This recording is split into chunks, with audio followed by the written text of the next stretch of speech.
Assalamualaikum warahmatullahi wabarakatuh. Pada kesempatan kali ini kita akan belajar tema 1 Bahasa Indonesia. Sebelum kita mulai, mari kita baca doa dulu. Semoga kita diberi kemudahan dan kelancaran.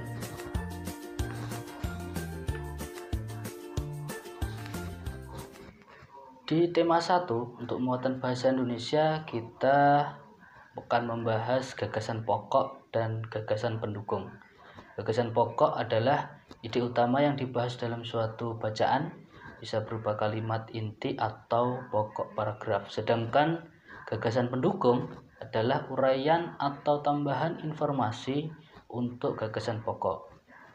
Berikut beberapa langkah yang dapat dilakukan untuk menentukan gagasan pokok setiap paragraf. 1. Bacalah paragraf dengan cermat. 2. Cermati kalimat pertama hingga terakhir.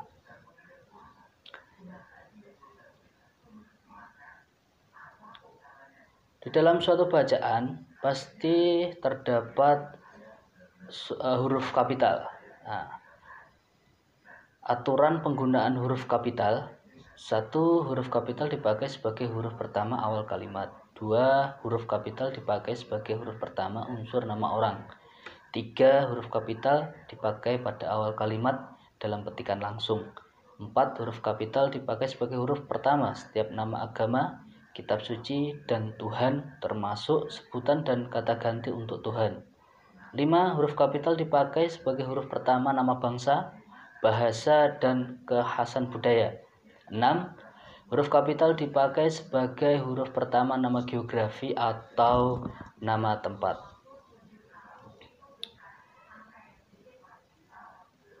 Informasi pokok dalam bacaan. Informasi bacaan dapat dipahami berdasarkan gagasan pokok setiap paragraf. Langkah-langkah menuliskan informasi penting dari teks bacaan: 1. Membaca teks bacaan dengan teliti. 2. Mencatat pokok pikiran dari setiap paragraf dan meringkasnya. 3. Menyusun pokok pikiran dan ringkasan yang sudah dicatat.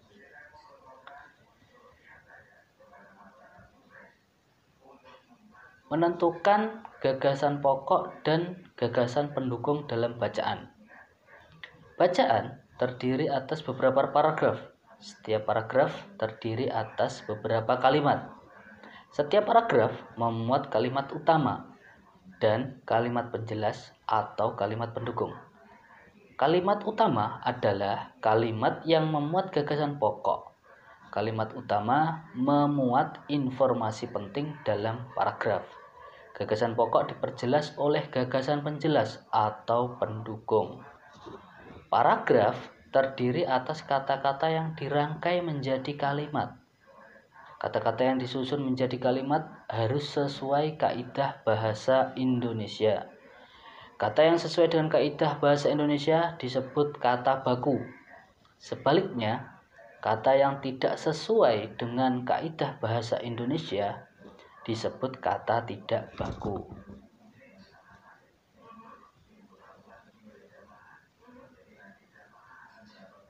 Perhatikan contoh berikut ini. Untuk kata baku dan kata tidak baku bisa kalian lihat di dalam tabel. Setiap paragraf tersusun atas kalimat-kalimat yang tersusun atas kosakata.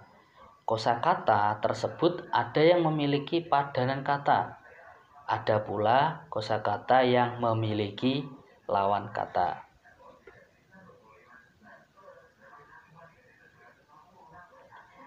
Ada yang namanya sinonim.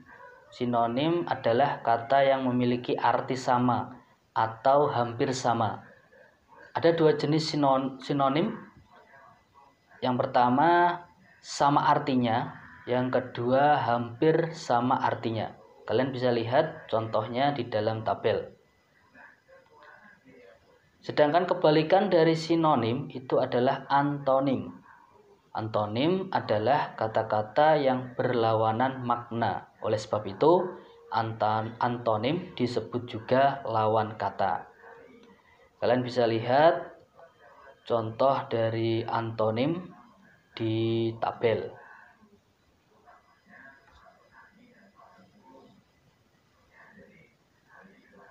Untuk selanjutnya, menentukan isi bacaan. Informasi dalam bacaan dapat pula kamu ketahui dengan menjawab beberapa pertanyaan dengan kata tanya sebagai berikut. Apa, siapa, kapan, di mana, mengapa, atau bagaimana.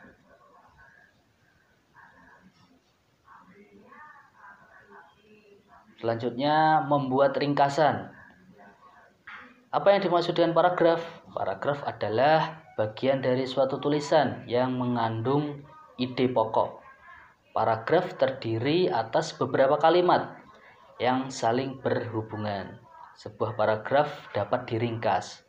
Berikut langkah-langkah menyusun ringkasan dari sebuah karangan atau paragraf. Pertama, membaca naskah asli. Yang kedua, mencatat gagasan pokok. Yang ketiga, menggunakan kalimat baru. Untuk selanjutnya, di sini ada peta konsep ringkasan, mulai dari gagasan pokok, gagasan pendukung, sampai yang terakhir adalah ringkasan.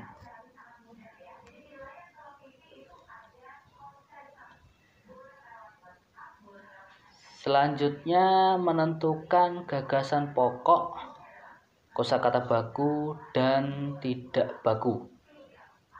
Berikut langkah-langkah menentukan gagasan pokok berdasarkan bacaan atau cerita yang didengarkan. 1. Dengarkan setiap kalimat yang seksama. 2. Tentukan kalimat utama yang memuat gagasan pokok. 3. Gagasan pendukung dapat kamu catat berdasarkan informasi penjelas yang kamu dengarkan.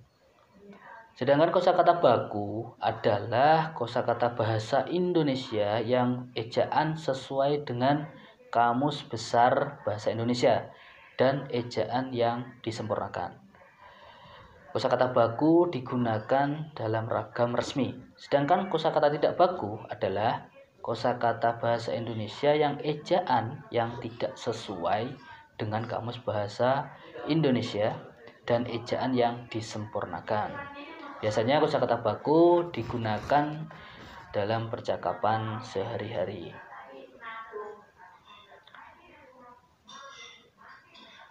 Untuk contoh kosakata baku dan kosakata tidak baku, kalian bisa melihatnya di tabel. Tentunya sebuah cerita atau bacaan itu mengandung tema. Tema adalah ide atau gagasan pokok sebuah paragraf. Untuk memahami tema, kamu dapat menentukan ide atau gagasan pokok paragraf tersebut. Tema biasanya disampaikan dalam satu kalimat.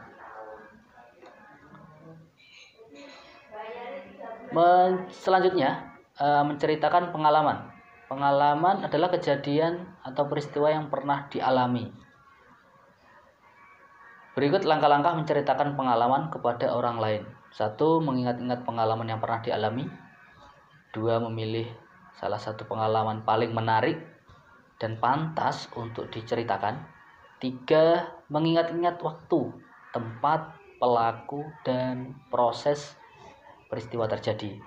4. Menceritakan pengalaman dengan lafal benar, intonasi baik, dan pilihan kata yang tepat.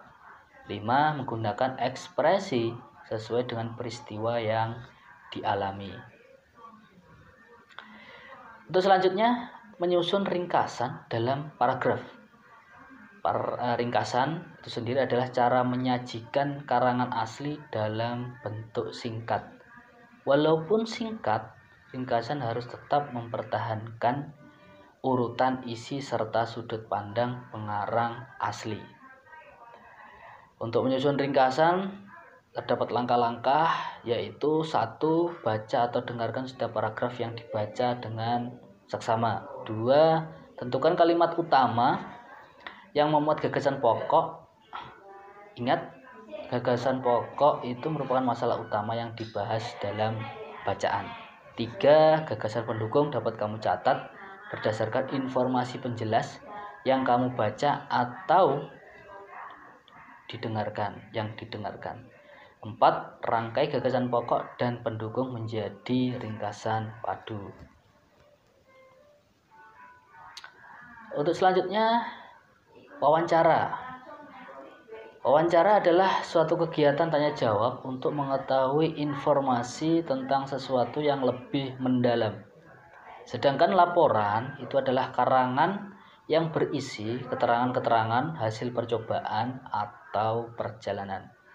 Ada beberapa teknik wawancara yang biasa dilakukan, yaitu 1. Tentukan masalah yang kamu tanyakan. 2. Tulislah daftar pertanyaan untuk wawancara. 3. Seleksilah daftar pertanyaan yang telah kamu tulis. 4. Setelah siap lakukan kegiatan wawancara. 5. Perhatikan pilihan kata dan kesantunan berbahasa. Selanjutnya, sikap wawancara yang baik. Jadi, sukses tidaknya wawancara selain ditentukan oleh sikap wartawan, juga ditentukan oleh perilaku, penampilan, dan sikap wartawan. Saat melakukan wawancara, pewawancara harus dapat menciptakan suasana agar tidak kaku, sehingga responden mau menjawab pertanyaan-pertanyaan yang diajukan. Untuk sikap-sikap yang dimiliki oleh pewawancara adalah sebagai berikut. 1. Netral. 2. Ramah. 3. Adil. 4. Hindari ketegangan.